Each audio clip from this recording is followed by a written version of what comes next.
Good morning or good afternoon, depending on where you are, and welcome to everybody. My name is Jeff Kedman with the American Interest, and forgive my suboptimal setting and background. I'm working on my lighting. I'm not where I need to be yet, but we'll get there. On behalf of Charles Davidson, our co-founder with Frank Fukuyama, our publisher, and the rest of my team, I'm not going to introduce everybody by name. Forgive me. Welcome. We've got a remarkable guest and a fabulous hour ahead of us to talk about China and related, or whatever is on the mind of our guest this morning. We initially had as a moderator or co-moderator with me our contributing editor Gary Schmidt, who excuses himself for family travel today. And Gary volunteered another friend of TAI, TAI senior fellow Craig Kennedy, former president of the German Marshall Fund, and a number of other things to co-moderate with me. Here's the plan. Whether you've joined by Zoom or YouTube, you were invited this way or that, and by raising hands to comment and ask questions, the second half of our program. The first half, the next 20 minutes or so, Tom, if you agree, I'm going to give you a really fancy introduction in just a moment. But if our guest of honor agrees, Craig and I are going to start by asking him some questions to open the conversation up. And Tom, it's great to see you, even if it's virtually via Zoom. Tom Tugendhat, many of you know, you have friends, Tom, and allies on this discussion today, is in London, chairman of the Foreign Affairs Committee. He's a parliamentarian. He is a combat vet. He is a polyglot and speaks Arabic. And he is, I wanted to say in my notes, I wrote down thoughtful, and then I scratched that out. People say thoughtful, it usually means mushy, wishy, washy, nothing. But Tom is a person of real principle and conviction and analysis, and thoughtful in the way that he's deliberative, that he reaches conclusions after collecting a lot of data and studying and investigating and listening, and then he stands where he is, firmly and strongly. But he's thoughtful, in, if I may say, the best sense of the word. And so Tom, welcome, and Craig, welcome, and Charles, thank you for being with us today. And Charles, if you agree, Craig and I are going to just jump right in. And Tom, if you consent, may I ask you a first question? Absolutely. We have here in the United States on China a decoupling debate that is on now. Now, how does that take shape? And what does a Trump second term look like, or a Biden first term? We don't know. But suddenly we have a debate we didn't have 6 months ago about globalization, China, and we hear hard decoupling, we hear decoupling, we hear selective decoupling, we hear strategic decoupling, but on both sides of the aisle, suddenly we have a conversation which is fairly focused on, we need to rethink our relationship with China and its trade and its diplomacy and its defense and strategic. Could you start there? I know you watch things very carefully here. What does it look like from your perspective? And is there a parallel debate happening in London and Europe right now? Jeff, well, look, after an intro like that, you can ask any questions you like, and you're very welcome to launch my re-election campaign, which should be in 4 years' time. But the rate we're going through elections in this country could well be in 6 months. Yes, bluntly, there is a similar debate going, but it's interesting looking at the comparisons. So it is quite striking that colleagues of mine have begun to realize that the one thing that Speaker Pelosi and President Trump agree on is China. It seems there's very little else that can unite those two, or indeed either side of your house. But this issue really does bring people together. And that's quite something to note from a UK perspective, because only a few years ago, China was being supported, maybe overstating it, but certainly permitted into various organizations like the WTO and encouraged to access international markets, including in the United States, by various different US administrations. And that has quite clearly changed. Now, I'm interested in how the debate is different as well, because although there is a growing awareness of the problems that the Chinese Communist Party are causing globally, there is a difference in perspective, and I think it's one that's worth highlighting, particularly to an American audience. In the United States, it feels much more like a binary deal, if you like. You're either an American or you're a Chinese. And the idea is that you can have a division, that you can have an option of one or the other. I think from a UK and perhaps from some other perspectives, it's more nuanced than that. It's not that we're not aware of the challenge that China is bringing. It's more that the challenge it's bringing is not directly national, but actually international.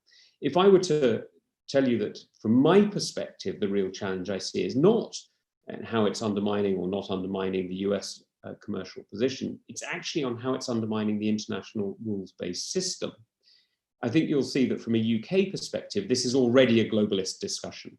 And the question, therefore, in the response is not how does Britain toughen up, how does Britain shout louder, or how does Britain do X or Y?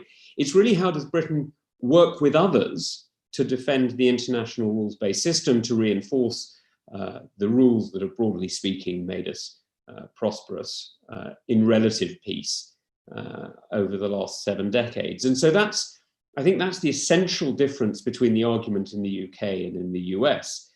For the UK, this is a globalist argument. The argument on how you respond to China is who do you work with?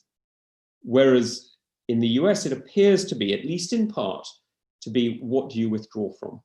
Now that's an area of challenge for us, because you will understand, even if you weren't as much of an Atlanticist as I am, the idea of the international community without American leadership is very difficult, because America has provided, and I happen to think, extremely important leadership and very valuable leadership, well, not just since the Second World War, indeed, in many ways, a little bit before it. And so I think that this is a moment where many of us are really looking out for the US to lead, not just nationally, but actually globally. So Tom, thank you for that start. Craig, I want to turn to you for comment if you wish, but to ask the next question to Tom. You and Gary Schmidt have written for us, the American Interest, recently on the decoupling debate. And your approach was, we have to rethink and we have to reorient. Full and hard decoupling isn't going to happen, but there are things we, the United States, can and should do. Can you take that up and then formulate it in a question to Tom? Yeah, thank you.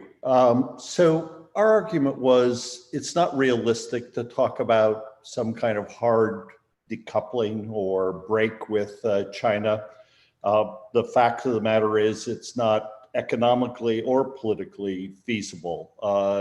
Go to Iowa or Minnesota or Missouri and tell the farmers there that they're no longer going to be selling soybeans and corn to China, and you're going to have quite an uproar, and that'll be true in other areas too. Our argument was that you really needed to start to think very strategically about crucial supply chains. This really builds on the Huawei issue, but also it's been highlighted during the COVID crisis, whether it's certain pharmaceuticals or it's certain kinds of computer components or whatever. The dependency on China is probably not healthy. And I'm not even sure that that's true because of China per se. I think you'd say it's probably not healthy to be that dependent on a non-friendly power, no matter who it is. So I guess I'd be interested if there is that sort of discussion in the UK and Europe. Is there anyone beyond the Huawei debate? Is there talk about how we think more strategically about our supply chains? Because if nothing else, this COVID crisis has shown how fragile most of our global supply chains really are. Craig, look, that's an extremely important point, and it's a discussion that's really just beginning here. And it's talking about supply chains is something we're only getting to. But you're right, first of all, to talk about I think the impossibility, realistically, of hard decoupling. I mean, you quite rightly spoke about farmers in the Midwest and their soybeans, and how you could have highlighted the fact that earlier obstacles to their sales have boosted Brazilian soybean manufacturing enormously, have had a huge impact on the erosion, or rather the destruction of the rainforests, and have actually had, therefore, I would argue, a very negative effect on the international community already. And that's not even counting the fact that some of those supplies of production of soybeans are never going to get back to the United States now. They've moved to Brazil, and that's where they're staying. There is an argument, though, as you rightly raise, about supply chain dependency. And you spoke quite rightly about Huawei, about pharma. And here in the UK, we also talk about PPE, personal protective equipment, which is the sort of face masks and goggles and whatever else that doctors have needed in increasing numbers in recent weeks and months because of the COVID crisis.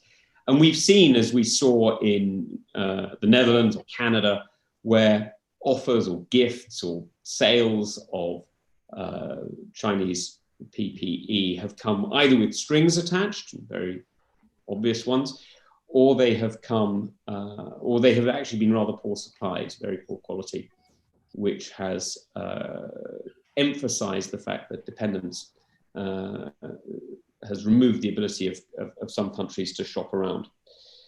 And you speak, I think, interestingly, you went on to say something that I think is really interesting, and it's a point that I've been making for a number of months now that is beginning to stick here in the UK, which is, this isn't just about China.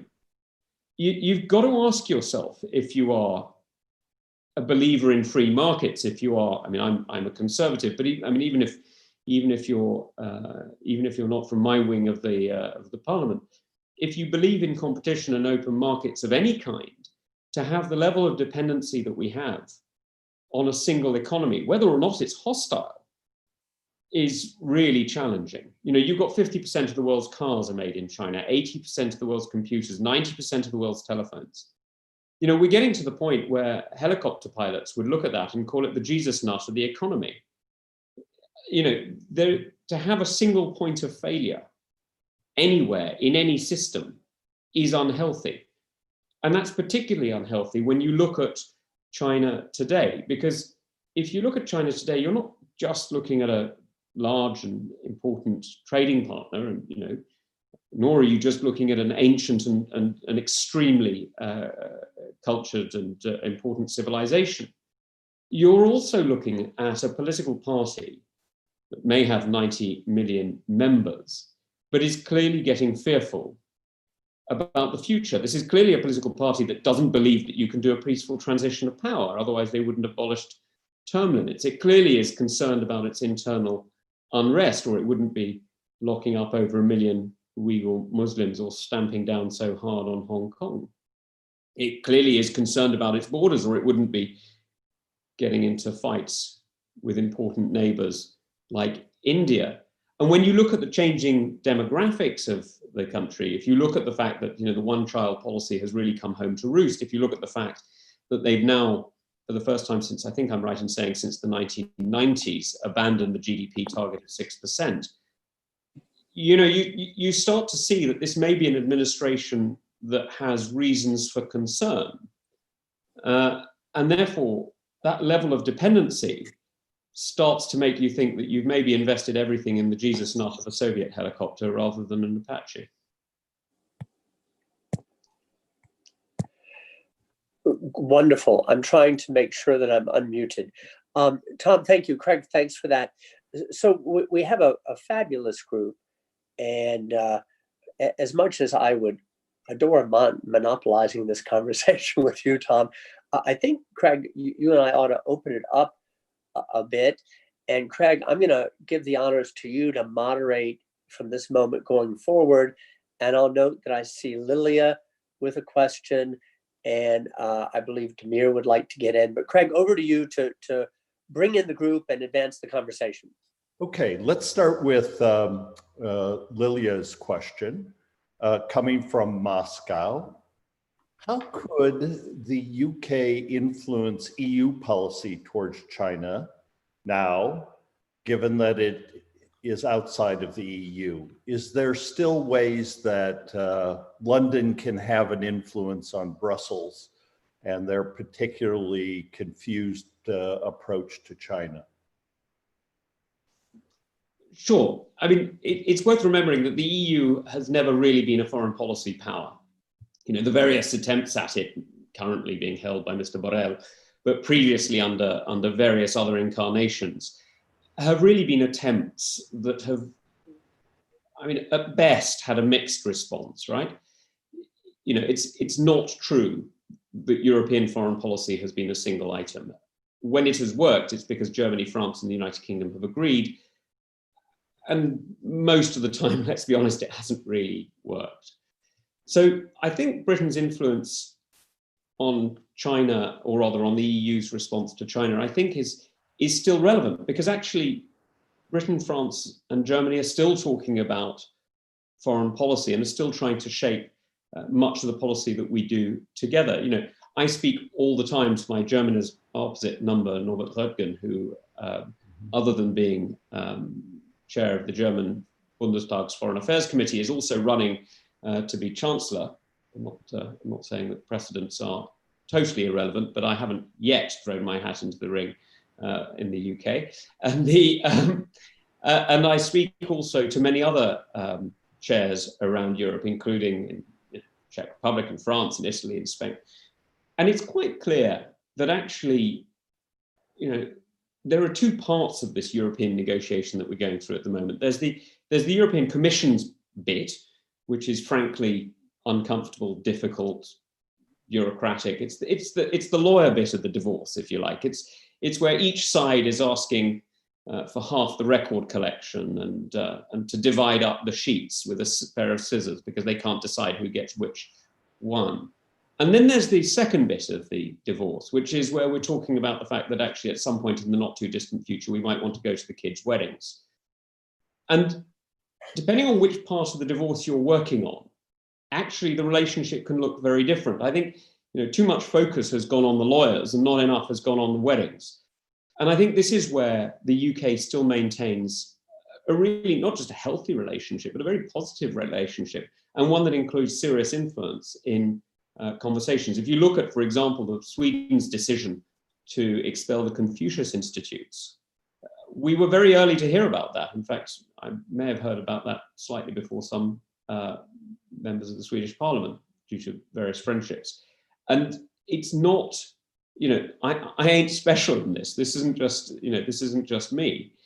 This is because actually UK foreign policy lead in Europe has been something that has been welcomed and important for many years. It's certainly noticeable, for example, that Britain's seat at the UN has very often been used by the UK, quite rightly, to share and discuss and to make ourselves open to hearing inputs from other European countries and Commonwealth countries, actually. So we've seen that seat in a different way to others. It's not simply about our national representation, but it's about the wider influence that the UK can bring to bear through international organizations. And I think that's where, you know, I can understand that seen from perhaps from a Russian perspective or from an outside European perspective, it can look like the UK has walked away and we're not talking anymore, but I'm afraid it's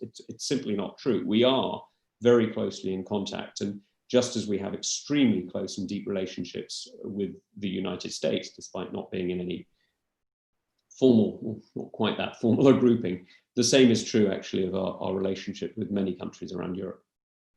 Great, thank you. Damir?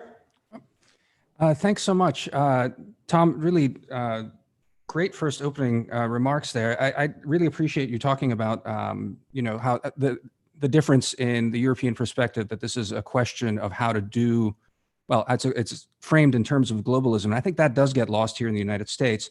But it begs a certain kind of question then also, even as you're talking about how it's done in Europe now, it feels like it's going to be sort of a long sort of era of balancing rather than something decisive. It seems like in DC, we talk more about it in terms of, grand strategies and, the big path forward. Can you talk about then this question of the role of US leadership within this kind of framework of maybe piecemeal measures of countering the challenge from China?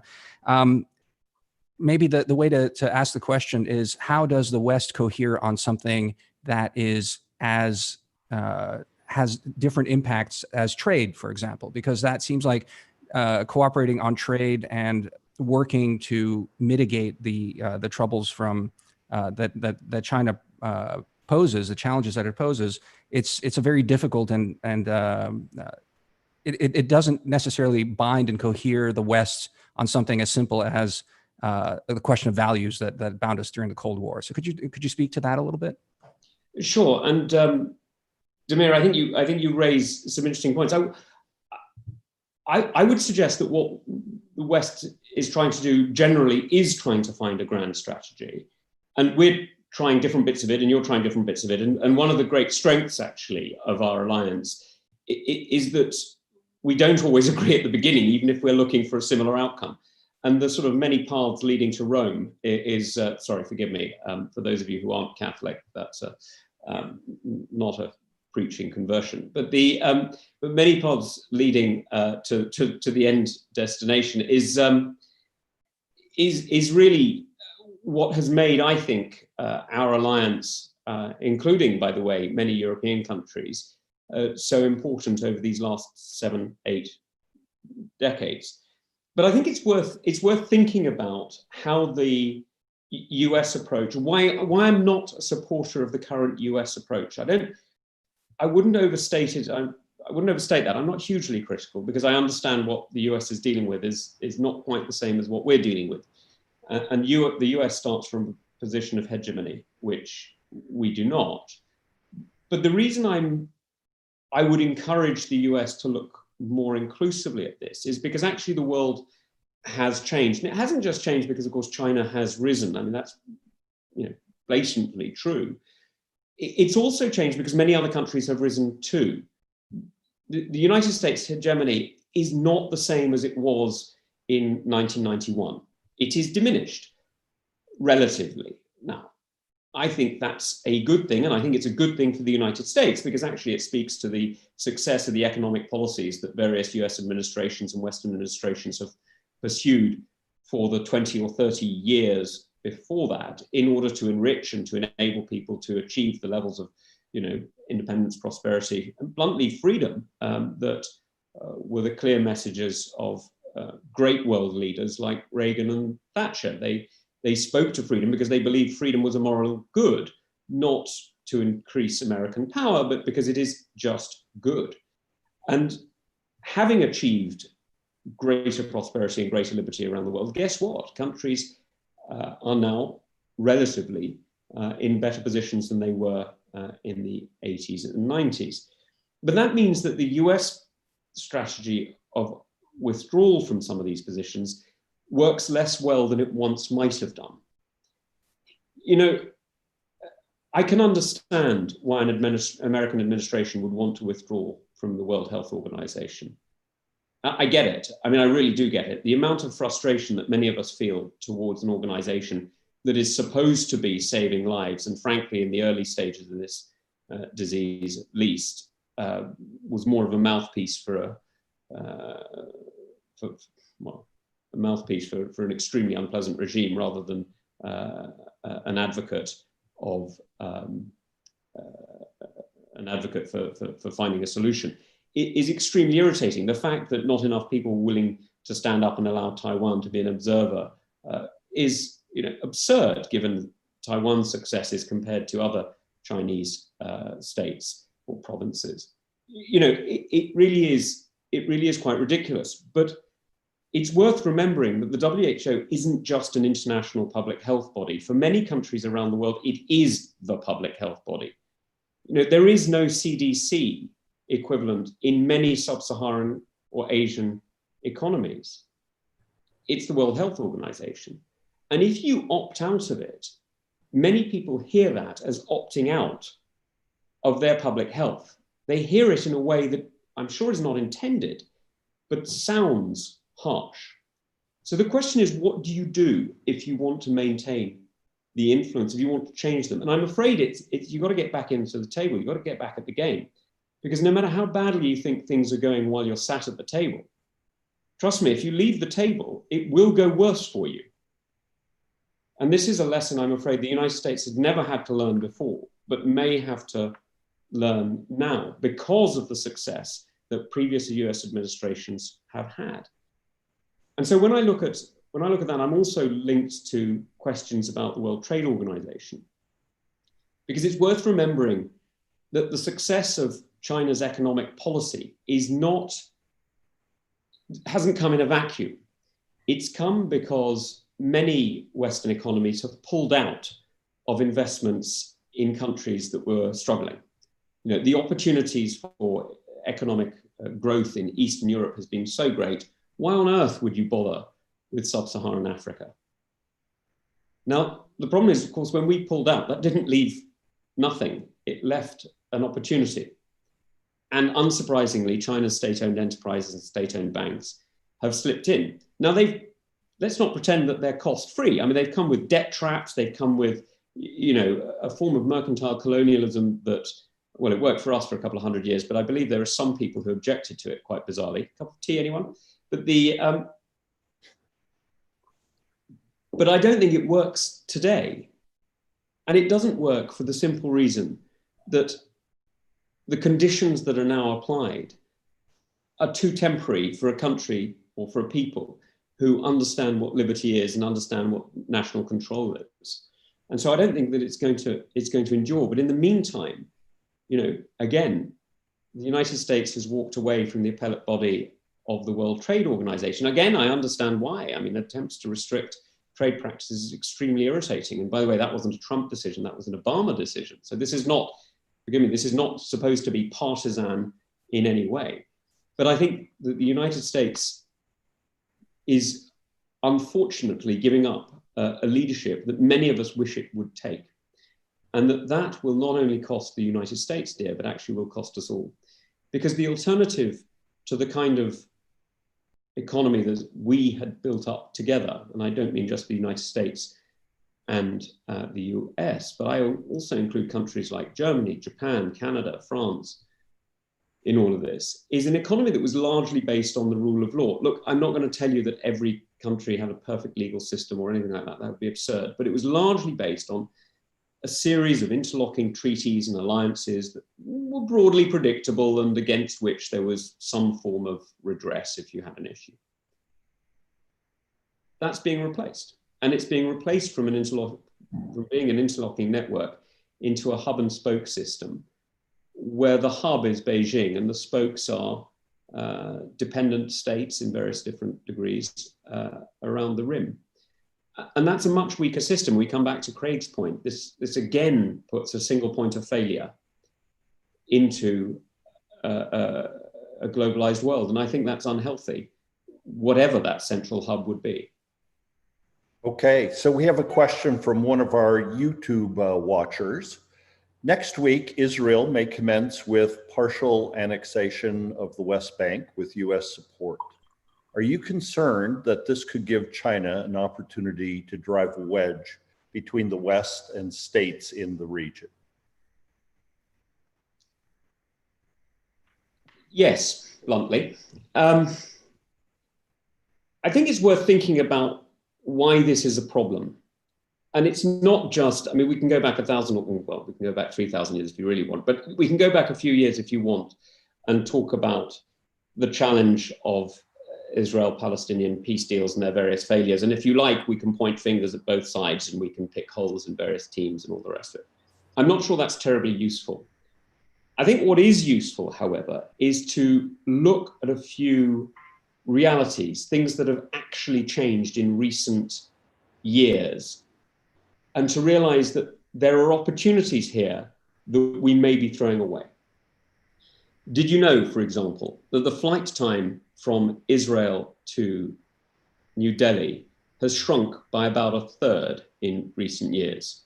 Now, this is not some impressive warp speed developed by Israeli scientists, nor is it a trick developed by the Royal Air Force when they decided they wanted to keep the air-launched nuclear deterrent and just removed a couple of the blue map sheets to make everything look a bit closer than it actually was.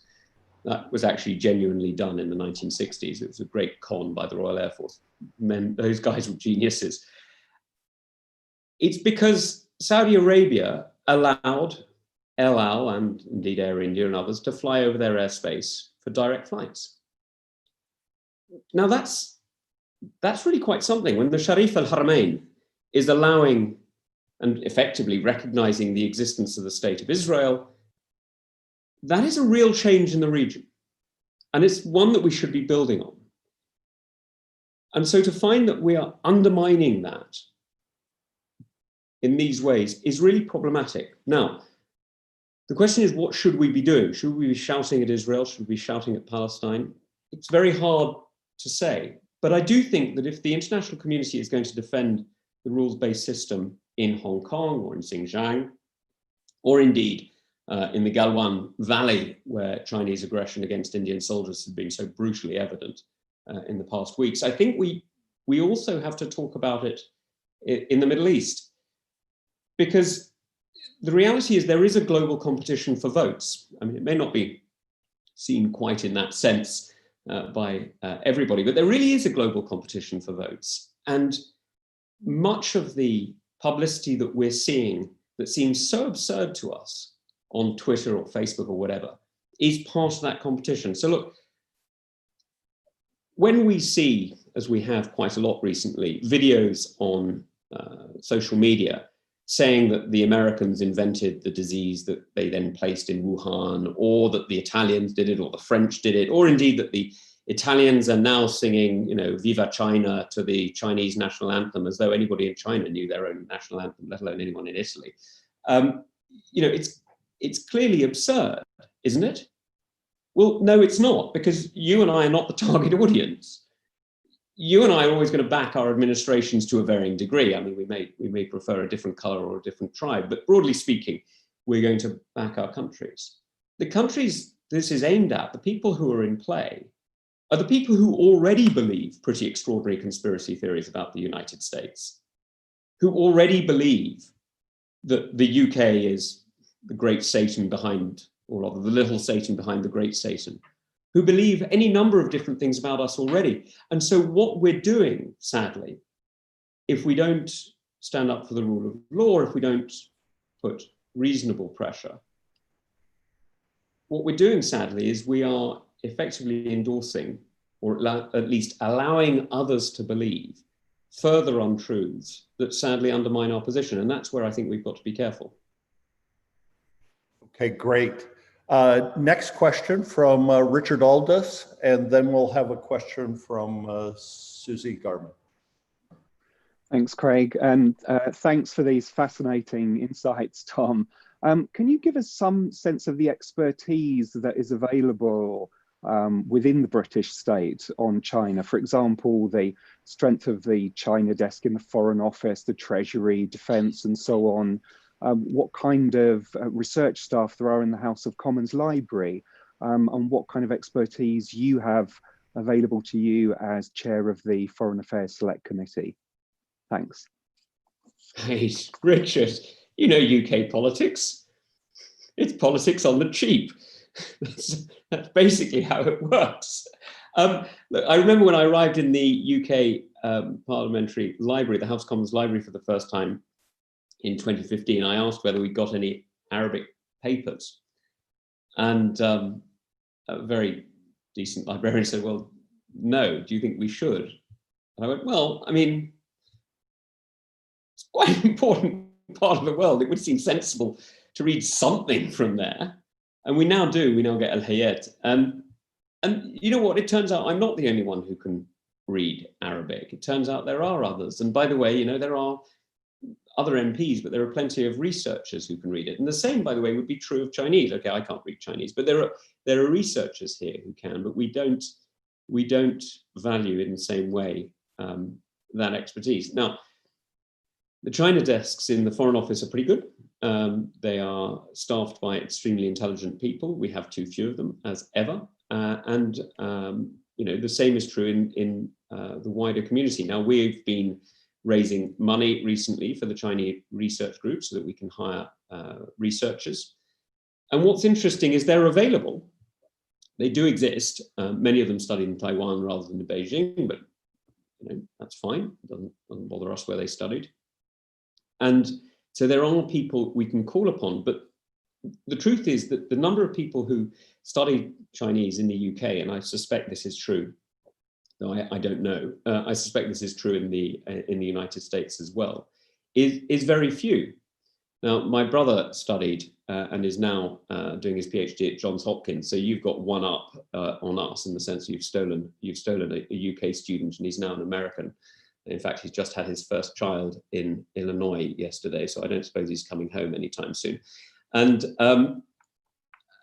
there is a real problem here, because the reality is that Chinese study is expensive, right? I mean, studying the Chinese language is an expensive thing to do. It requires time, it requires effort, it requires small classes, it requires really impressive and dedicated teachers. And that's just really expensive for universities.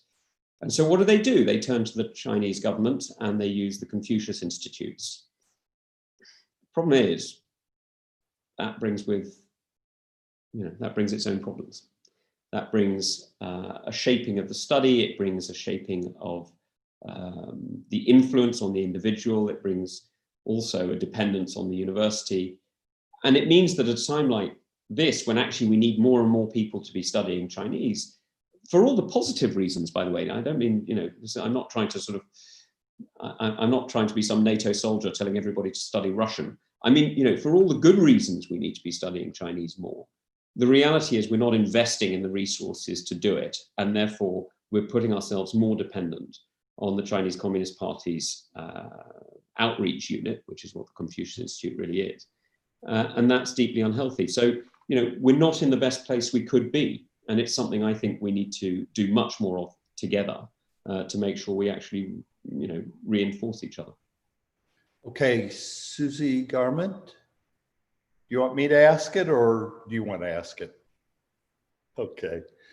Her question is, what have you heard about Chinese views of the coming US presidential election? You've made a pretty good argument that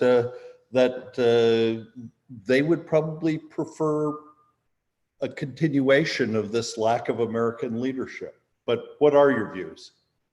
Well, I'm trying studiously to avoid getting drawn into your own private battles.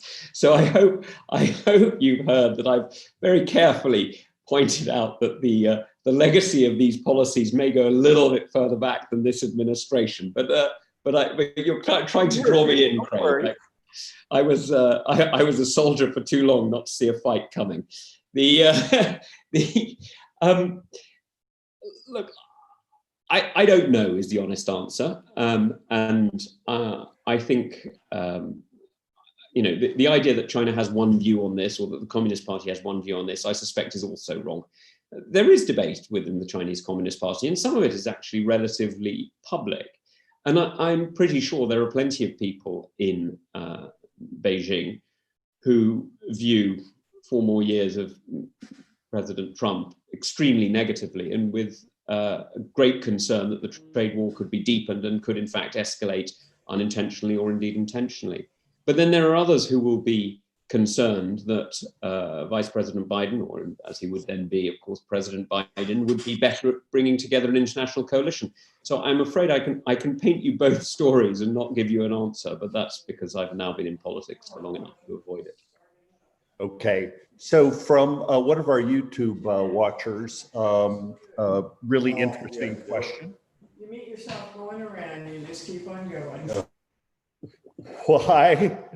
Why are we allowing China to gain such a foothold in Western higher education, be that through funding or a number of Chinese students in Western universities?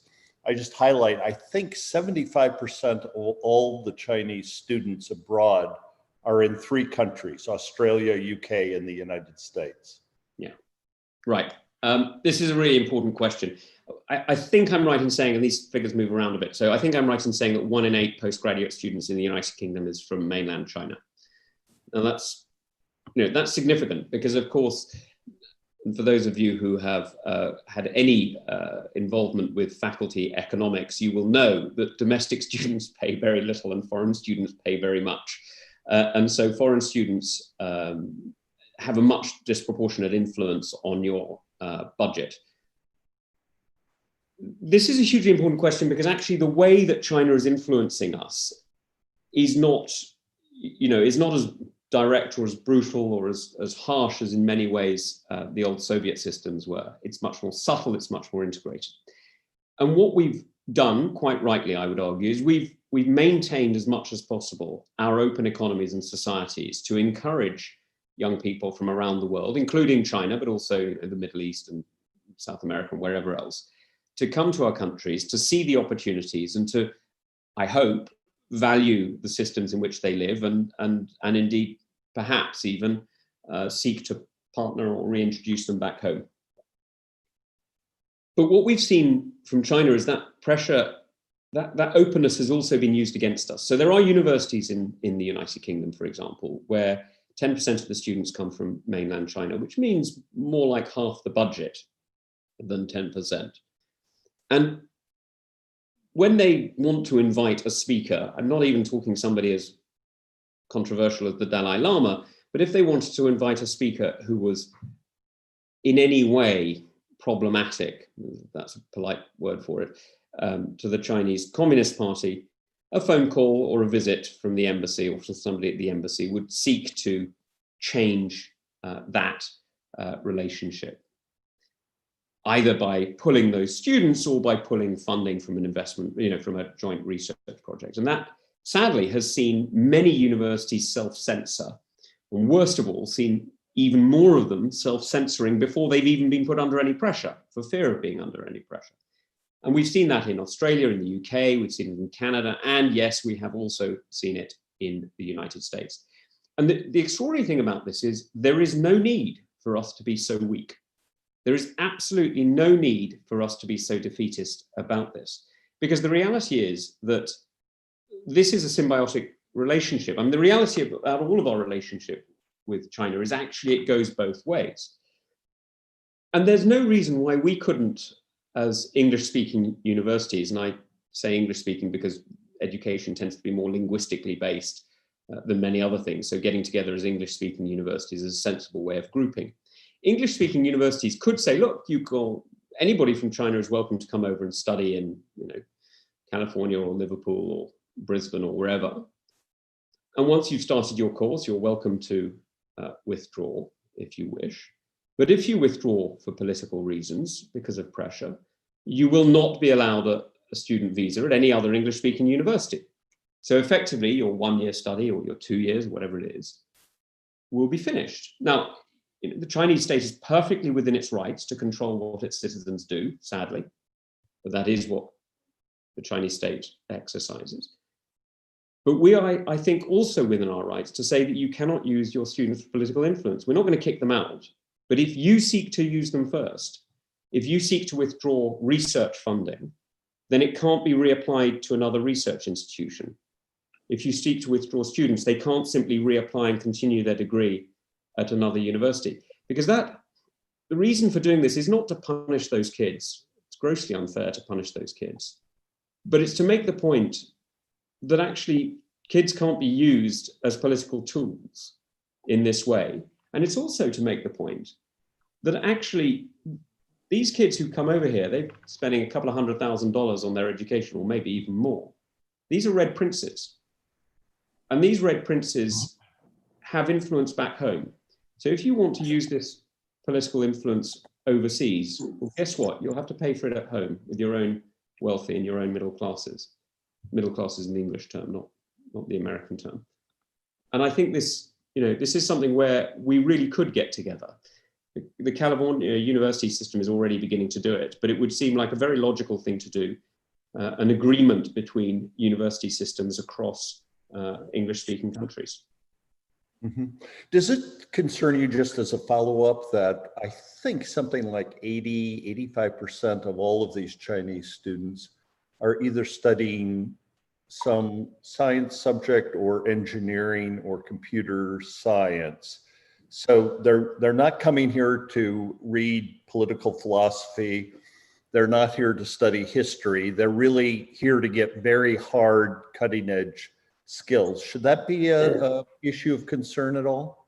Craig, Tom, before you answer, Jeff here, can one not see that as an opportunity for us as we think about these things? We don't want xenophobia, and we do believe in internationalism and the connection through education.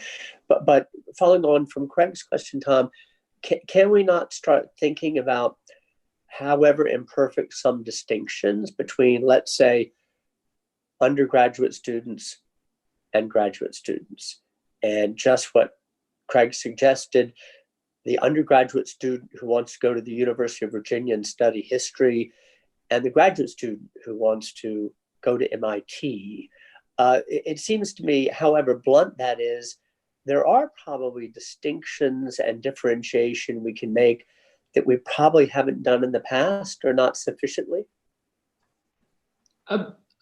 Jeff and Greg, I think these are interesting points. I mean, I would argue it's hardly surprising that students who are having so much spent on their education want to get a return. So, I mean, you can look at this negatively, or you can just say, well, look, these are the most marketable subjects. What did you think they were going to study? I mean, I read theology, and look how wealthy I am, right? I mean, you know, this is not, I am not an advert for the liberal arts education. You know, if you look at, my guess is, and I'm afraid I haven't looked at the stats, but my guess is most foreign students want to study engineering or sciences of some degree. My guess is very few of them want to study American history. I mean, there will be one or two, but I imagine it will be fewer, because of course these kids are paying an awful lot for their education. What do you know, they need a return, right? Or at least the families wouldn't stump up the cash unless there was a strong reason for doing it. But can you draw a distinction? I mean, I think you can draw a distinction. I am cautious in doing so. And the reason I'm cautious in doing so is I think there is a long record of kids coming over and studying, you know, engineering or whatever, and going home with an understanding and appreciation of American culture and you know, and life. There's also a danger that if you simply draw a distinction between an undergrad doing a history degree and a postgrad doing whatever it is at MIT, what you're actually doing is you're drawing a financial distinction between somebody from the uber rich foreigners who can afford to do the luxury course, and somebody from the you know, who may stay and contribute to the US or French or whatever economy. So I mean, I get your point. I'm not quite sure how easy that distinction is to make in reality because of the implications it brings. And by the way, of course, the other truth is that of all things that are least linguistically based, engineering, of course, is it. So, you know, if, you know, it is a good idea that we should offer places to people. I mean, we shouldn't be cavalier about it. I mean, if people want to come and study nuclear science, well, maybe we need to think about that. But or encryption technology or whatever it is, then I think we need to be cautious. And it's certainly true that there are many occasions where both of our administrations have outsourced study into encryption and found out that the people at MIT doing it turn out to be one American professor and 9 Chinese research students. You know, and so it's, you know, there are reasons to be cautious. I'm not saying there's a blanket approach, but I think you've got to be cautious as well about drawing arbitrary lines. Okay, Anna, you're next.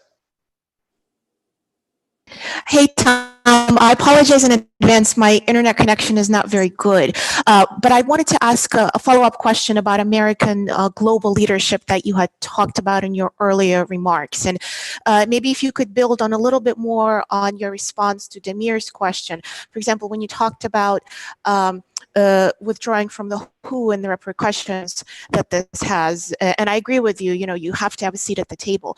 But from a UK perspective, specifically, what steps would you like the United States to take towards taking that global global leadership role that you talked about? Thank you. Okay. So the WHO is an interesting example of where US leadership really could still make a difference. You know, the US is not just the biggest funder, but I think I'm right in saying it's the biggest and the second biggest, because the Gates Foundation is the second. So, you know, US influence on the WHO is enormous. And the reason for Chinese pressure being successful is not that the US didn't have the levers, but that the US chose not to use them. And I think that's the greatest shame, because actually all of these, I mean, the rather bizarre thing about the UN is it is a democratic system. I mean, oddly, but it is a democratic system. You get these seats by having votes from countries around the world. And many, many countries around the world have good relationships with the United States, and in fact could have better relationships with the United States. But the way other countries get seats is frankly transactional. It's, you know, we know this, you know, whether it's on the Whaling Commission or on the Law of the Sea, or whether it's on, you know, whether or not Taiwan can have observer status, $1 million here and $1 million there can swing several votes. And it's not illegal, by the way. You know, you can use sadly, you can use your money for political influence in the international community absolutely openly, and some countries do.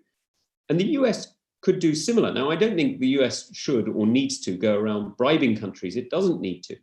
But the US could do various things. First of all, it could use openness to trade as a lever. And by the way, I happen to be a free trader, and I think the more open economies are, the better it is for them, not just for the smaller economy.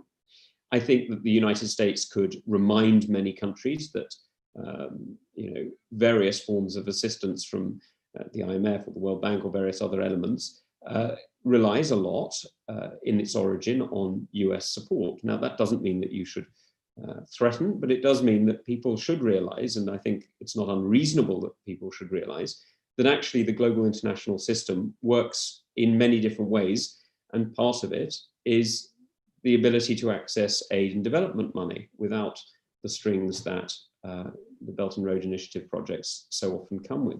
So I think that there is a real opportunity here. And by the way, I think the United States and France and Germany and Japan and Singapore and South Korea and Australia and so on, the democratic states, could easily look to coordinate in many of these votes, much as we did in the 1980s. I mean, it's quite noticeable that when votes came up in UN bodies in the late 80s, Margaret Thatcher and Ronald Reagan didn't say, hey, who the hell cares, let one of the Soviets get it. They fought for every single seat because they knew that every single seat could and would be used in some way politically against them. And now we see this in various different ways. And Anna, you know this better than anyone.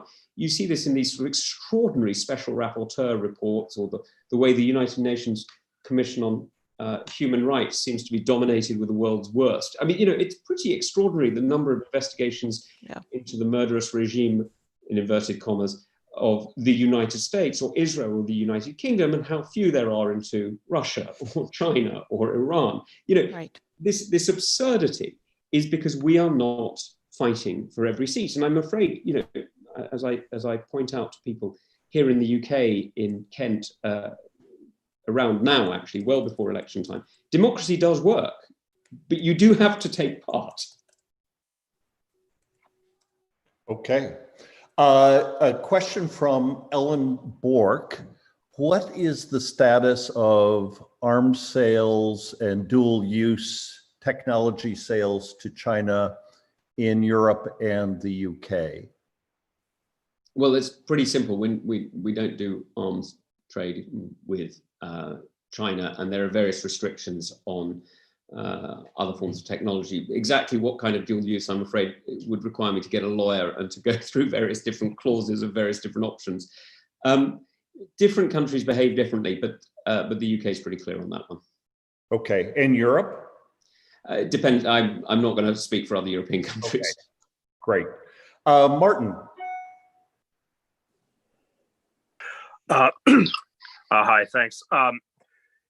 I was thinking actually about something Jeff said a little bit ago, where he used the word xenophobe, and he said that's what we don't want to be, and of course we don't. But that sort of clarifies, if we could zoom out a little bit, what it is that we're talking about. We're not talking about China qua China.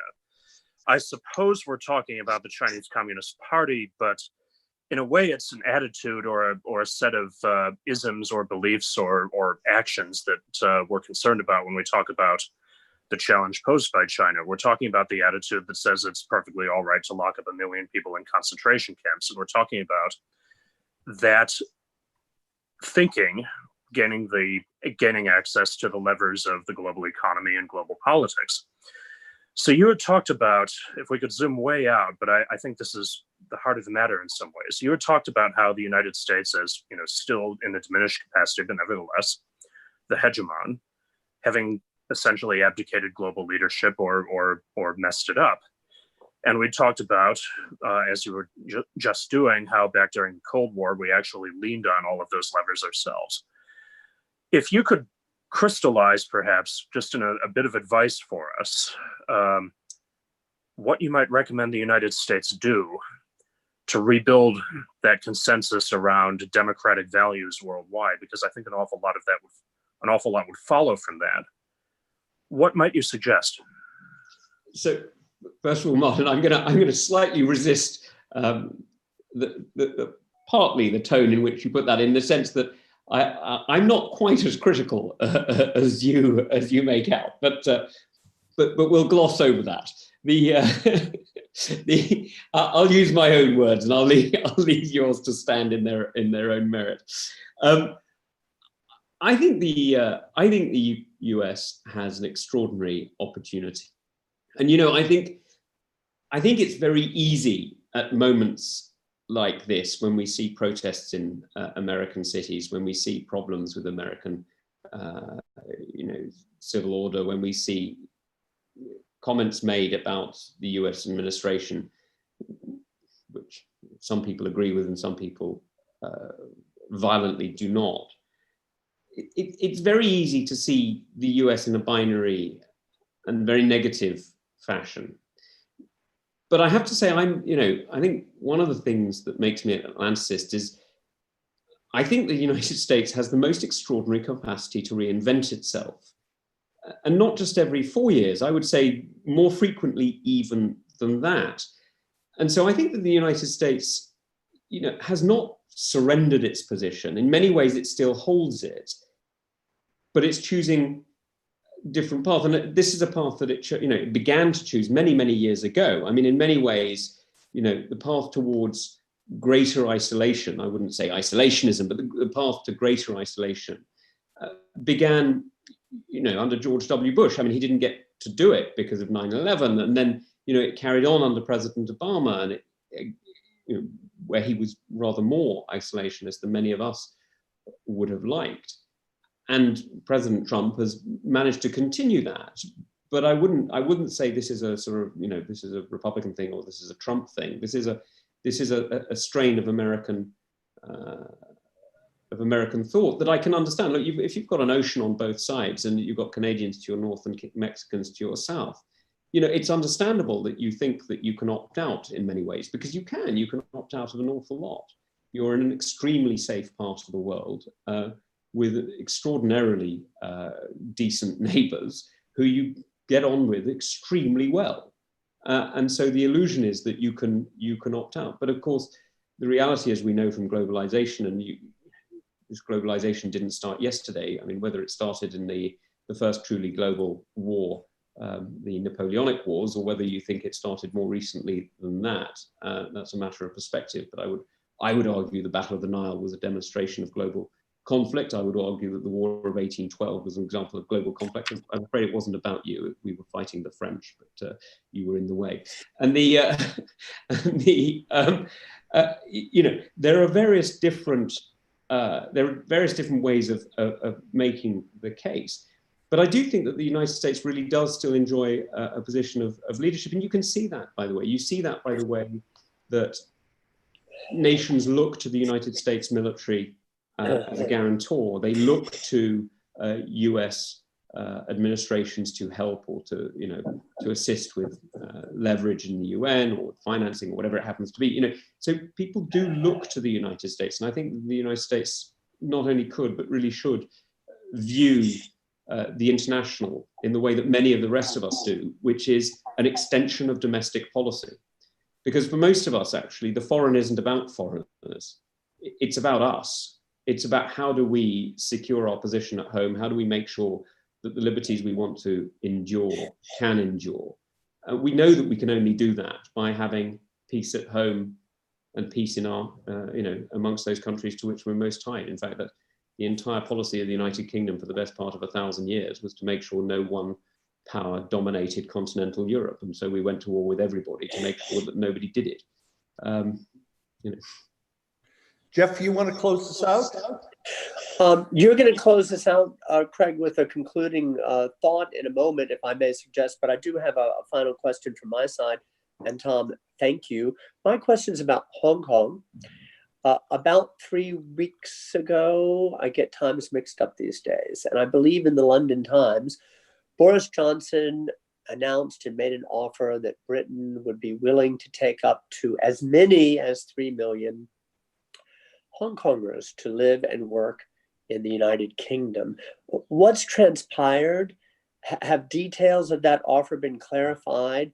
And actually, in addition, if you wouldn't mind, how does such an offer play in British politics right now? Great question.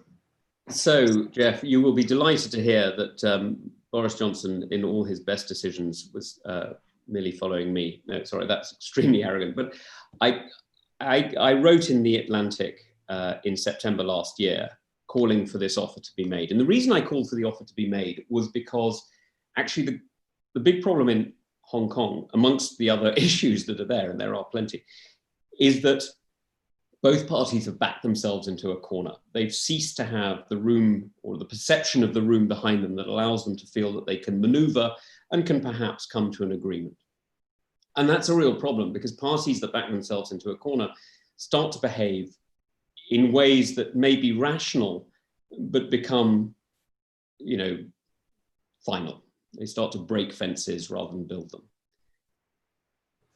And building a golden bridge out, if you like, giving people the option to leave and know that they have the option to leave, and therefore they're never going to be prisoners. They always have that escape clause. Would have, I think, allowed people to have a more rational dialogue about the future of Hong Kong.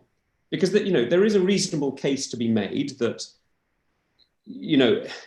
nobody expected Hong Kong to be unchanged over the entire 50 years.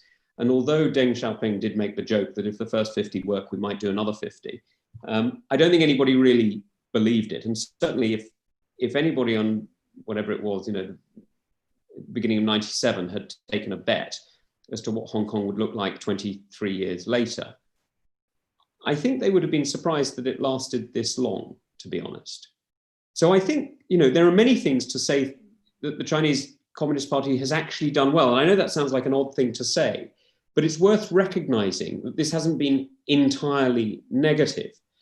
The problem is now it is. Now it's becoming extremely oppressive, and it's becoming a very changed environment in which the freedoms that were guaranteed under the Sino-British Joint Declaration, a treaty lodged at the UN, and therefore to which all countries have an obligation, has become very, very difficult for everyone. And that's why the offer that the Prime Minister made is so important, because offering statehood to, or rather the avenue to statehood to 300,000 people, roughly, is something that is recognised in the UK, and I would argue amongst pretty much everyone in the UK, as not an unreasonable offer. After all, these people were citizens of the United Kingdom and colonies up until their citizenship was changed in 1984, and they became citizens of